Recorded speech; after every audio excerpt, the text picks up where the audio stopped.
नमस्कार दोस्तों, स्वागत है आप सबको मेरे channel view point react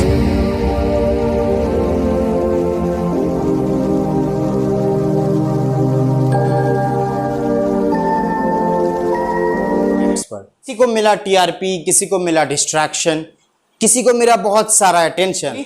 at the end में मुद्दा फॉर बिहार इलेक्शन, लेकिन फिर भी जस्टिस नहीं मिला। हाँ, हम बात कर रहे हैं सुशांत सिंह राजपूत की। ये एक मुद्दा स्टार्ट हुआ कहीं और से और फिर एजेंडा के साथ बदलते बदलते बदलते बदलते कहीं और जाके पहुंचा। 14 जून 2020 में एक बहुत शानदार कलाकार की देहांत हो गई। सुशांत सिंह राजपूत के ये देहांत न्यूज़ पे पूरा देश में, पूरा फैंस में एक खलबली मच गया। उनके बारे में इनिशियली सस्पेक्ट किया जा रहा था कि उनको डिप्रेशन है और डिप्रेशन के चलते उन्होंने खुदकुशी कर ली। उनके देहांत के बाद कंगना रनावत ने ये ट्वीट किया कि उन नेपोटिज्म के चलते सुशांत सिंह राजपूत ये स्टेप उठाने में मजबूर हो गए। And I really do agree with the thing partially कि नेपोटिज्म के चलते बहुत सारा रियल टैलेंट्स, मूवी तो दूर की बात है, बॉलीवुड में एंट्री ही नहीं मिलती है। And that's why it is really tough for the outsiders. उन्होंने कई सारे बड़े हस्तियों के नाम लिए, उन पे ब्लेम लगाए और फिर पब्लिक में मानो कि एक खलबली सी मच गई, क्योंकि नेपोटिज्म के चलते कई सारे टैलेंट्स दबे रह जाते। लेकिन कुछ दिनों में मीडिया ये नेपोटिज्म के बारे में बात करना बिल्कुल ही बंद कर दिया। कुछ दिन बाद बिहार में रिया चक्रवर्ती के अगेंस्ट एक एफआईआर दर्ज किया गया कि वो सुशांत सिंह राजपूत से पैसे लेते थे और वही पैसे के चक्कर की दबाव में आकर सुशांत सिंह राजपूत ने खुदकुशी कर ली। ऐसे हालातों में अमूमन इन्वेस्टिगेशन होता है, कोर्ट में केसेस जाते हैं, कोर्ट में राय लिए जाते, लेकिन इस मामले में कुछ नहीं किया गया। सीधा मीडिया ट्रायल शुरू हो गए, जैसे जीडीपी, जॉब लॉसेस और कोरोना की एक दिन नंबर ऑफ रजिस्ट्रेशन में। इन सारे रियल चीजों से भटकाने के लिए मीडिया ने रिया चक्रवर्ती को अपने टीआरपी के वजह से और शुरू कर दे तरह तरह के मीडिया ट्रायल्स आ गया और एक के बाद एक आरोप उन पे लगा। लेकिन मैं एक बात साफ कर दूं कि ना यहां पर मैं रिया चक्रवर्ती को ब्लेम कर रहा हूं, ना वही उनके फॉर्म में बात कर रहा हूं। मैं जो फैक्ट जो हो रहा है और कैसे सीन कहां से कहां तक गया, बस यही आपको समझाने की कोशिश कर रहा हूं। धीरे धीरे इसमें ड्रग्स माफिया, बॉलीवुड और सारी पॉलिटिकल पार्टीज इन्वॉल्व हो गई है। आज के इस डेट में ये मुद्दा पूरा पॉलिटिकल एक एजेंडा बन चुका है। शुरू तो हुआ था दोस्तों जस्टिस फॉर सुशांत सिंह राजपूत को लेके, लेकिन आज मुद्दा कहीं और भटकते भटकते कहां पहुंच गया है। ये मुद्दा हर चीज को इशू करता है, हर चीज के रिगार्डिंग बात करता है, लेकिन the main fact Sushant Singh Rajput की जस्टिस के बारे में थोड़ा सा भी बात नहीं किया गया। फिर रिपब्लिक टीवी के इंटरव्यू में कंगना रनावत ने कहा कि बॉलीवुड के 99% लोग ड्रग्स यूज करते हैं। तो अब पहले नेपोटिज्म, फिर मनी लॉन्ड्रिंग और इसमें आ गया अब ड्रग्स। जैसे कि बहुत सारी चीजें मीडिया में आने लगी। कुछ तो कहने लगे कि रिया चक्रवर्ती ने काला जादू किया सुशांत सिंह राजपूत के, ऐसे तरह तरह की न्यूज घूमती रही टीआरपी के वजह से। कुछ दिनों बाद फिर कंगना रनावत ने कहा उनको प्रोटेक्शन चाहिए क्योंकि उनको सारे चीज मालूम है और उनकी जान को खतरा है अगर वो बॉलीवुड माफिया के अगेंस्ट सारे काले चिट्टे खोल दे। तो देखते हुए बीजेपी के एक मंत्री ने उनको रीट्वीट किया कि आप मुंबई पुलिस से जाके मदद मांगिए, और फिर कंगना रनावत ने उस ट्वीट का रिप्लाई देते हुए कहा कि उनको असल में मुंबई पुलिस से ज्यादा डर लगता है, ना कि बॉलीवुड माफिया से। फिर इसके रिस्पॉन्स में मुंबई पुलिस ने उनको कहा कि आप मुंबई वापस मत आइए क्योंकि आपने मुंबई पुलिस की तौहीन की है। ये सरासर उनके रिप्लाई ने कंगना रनावत ने कहा कि क्या आप मुझे धमका रहे हैं मुंबई आने से, या फिर मुंबई पीओके जैसा बन चुका है। जैसे कि आप लोग जानते हैं कंगना रनावत को एग्जेजरेट करना बहुत बहुत पसंद है, तो जैसे कि वो भी चुप ना रह सकते, वैसे ही संजय राउत भी किसी से कम नहीं है। राउत ने उनको इसके जवाब में बहुत सारी गालियां दे दी जो मैं इस वीडियो में नहीं दिखा सकता। आपको अगर जानना है तो इसके लिए बहुत सारे वेबसाइट्स है, बहुत सारे न्यूज़ पोर्टल है, आप वहां पर जाके देख सकते हैं। फिर कंगना रनावत को थर्ड बेस्ट सिक्योरिटी यानी Y+ सिक्योरिटी दी गई होम मिनिस्ट्री की तरफ। कवर इतना हाई है कि भारत में सिर्फ 15 आदमी को ये Y+ कैटेगरी में सुरक्षा दी जाती है और कंगना रनावत पहली बॉलीवुड सितारा होंगी जिनको ये सुविधा उपलब्ध। और इसी टाइम ने शिवसेना लेड बीएमसी ने कंगना रनौत की मुंबई वाली ऑफिस को डेमोलिश कर दिया।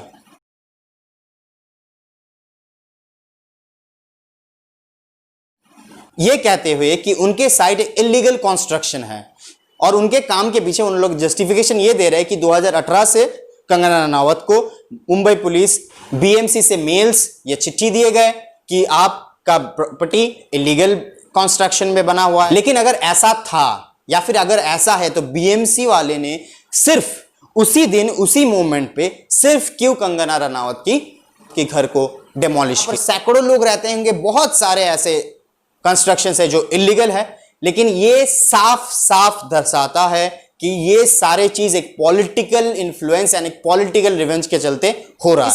और ये चीज बहुत ही एक गलत प्रेसिडेंट शो करता है। हमारे मीडिया आपको ये सारी चीज दिखा रहा है असली मुद्दों को छोड़कर। ड्रग दो, मुझे ड्रग दो, मुझे ड्रग्स दो।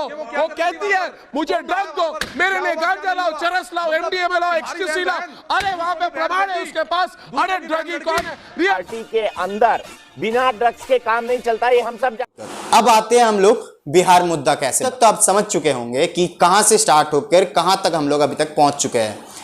आइए देखते हैं इसमें इलेक्शन का क्या हाथ है, इलेक्शन को कैसे इस्तेमाल किया जा सकता है इस इशू में। कार कुछ साल पहले सुशांत सिंह राजपूत की मूवी केदारनाथ को बैन करने के लिए तुली हुई थी, क्योंकि उनके तरफ से यह कहा गया था कि यह मूवी लव जिहाद को प्रमोट करता है, जो कि सरासर इस मूवी में ऐसा कुछ नहीं था। और आज सुशांत सिंह के देहांत के बाद वही सुशांत सिंह राजपूत को इस्तेमाल किया जाता है बिहार इलेक्शंस के लिए।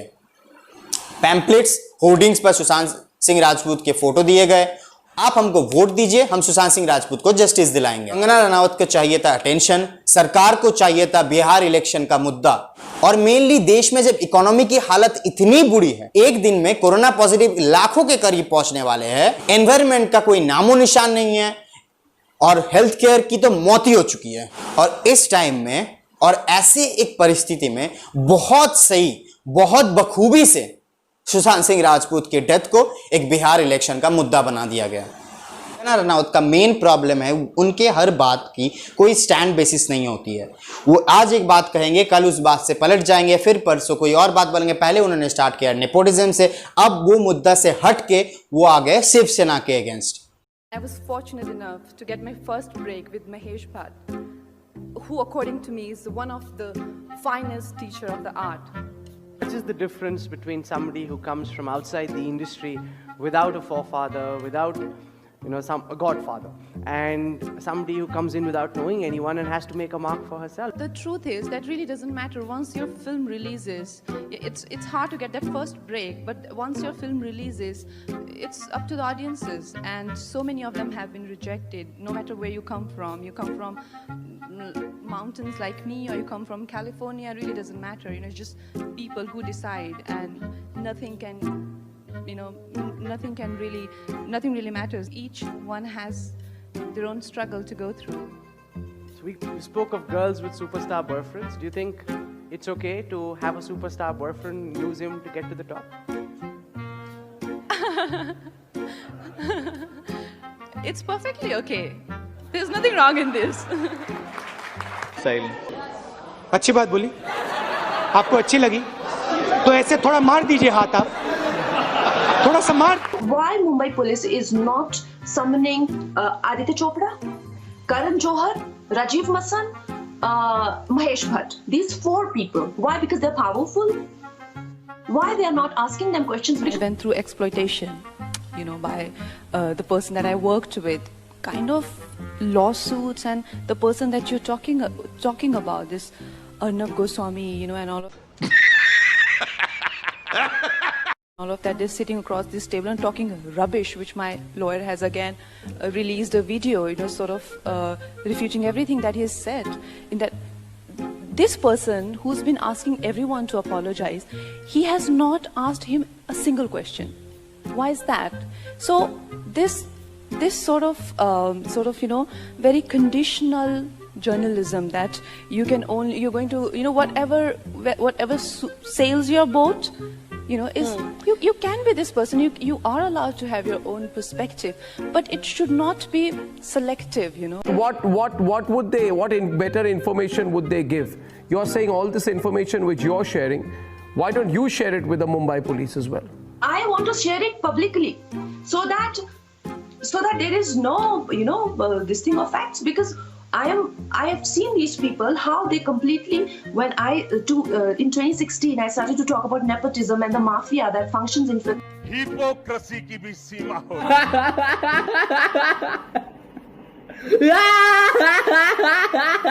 और इन सारे चीजों में जो असली सवाल था, जस्टिस फॉर सुशांत सिंह राजपूत, वो कहीं गुमसा हो गया।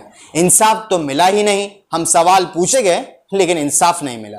तो इससे क्या पता चलता है दोस्तों, अगर सरकार चाहे, आपको गिरफ्तार करना चाहे, तो कोई भी लॉ को इस्तेमाल कर सकती है। अब ये आपके ऊपर है, आप ये सब चीज देख के अपना टाइम वेस्ट कर सकते हैं या देश के भविष्य को सुधार सकते हैं। काम के बात करिए, काम की चीज को लेकर डिस्कस, जितना आप सही चीजों पे डिस्कशन करेंगे उतना सही चीज फैलेगा, उतना ही लोग देखने शुरू करेंगे। अगर आप भी इन टीआरपी के खेल में जुड़ जाते हैं दोस्तों, तो पता नहीं ये देश का क्या होने वाला है। अगर हम करें तो करें क्या, बोले तो बोले क्या। वाह मोदी जी, वाह वाह वाह। आपको मेरा ये वीडियो पसंद आया है तो लाइक करें, नीचे जो लाल बटन में लिखा हुआ है सब्सक्राइब, जाके सब्सक्राइब करिए, और सब्सक्राइब के बगल में देखिएगा एक बेल आइकन है, उसे भी दबा दीजिए ताकि हमारे हर एक वीडियो का नोटिफिकेशन आप तक पहुंचते रहे। हम लोग ऐसे बहुत सारे डिस्कशन करते रहते हैं। अगर आप लोगों ने हम लोगों का पहला वीडियोस नहीं देखे तो आप जाइए हमारे चैनल पर और देखिए। और मैं शुक्रिया अदा करना चाहूँगा टेलर मेड इन्फिनिटी का। सही प्रोडक्ट्स मिलते हैं वहाँ पर, आप चाहे तो इंस्टाग्राम में उनको सर्च कर सकते हैं। मैं उन इंस्टाग्राम लिंक्स वगैरह सारा कुछ नीचे दे दूंगा। और बहुत बहुत शुक्रिया व्यू पॉइंट रिएक्ट्स का टीम मेंबर्स का। खैर, थैंक यू। मिलते हैं अगले वीडियो पर, तब तक के लिए जय हिंद।